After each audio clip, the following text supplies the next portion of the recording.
You think yeast is just a boring baking ingredient, but it is actually a living, breathing powerhouse that secretly builds your entire dinner.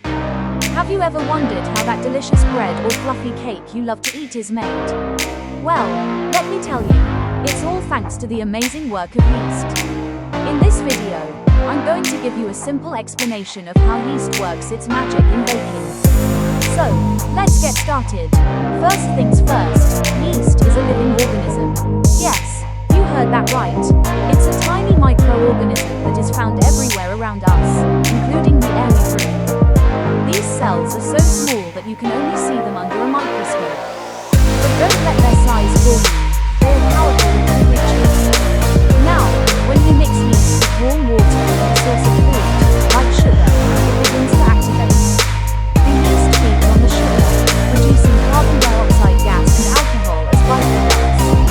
This process is called fermentation, and it's what makes your baked goods rise and gives them that airy texture.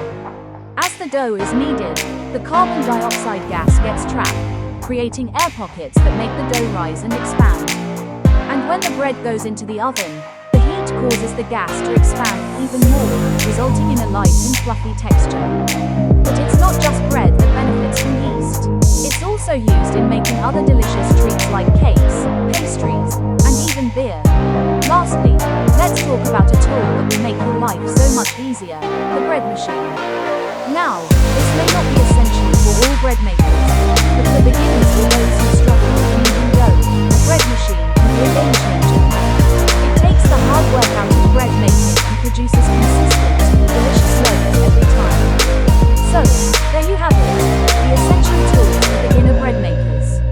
With these tools by your side, you'll be well on your way to making delicious, homemade bread like a pro.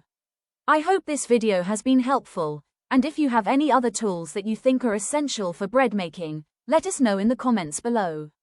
Don't forget to like and subscribe for more bread making tips and tricks. Happy baking!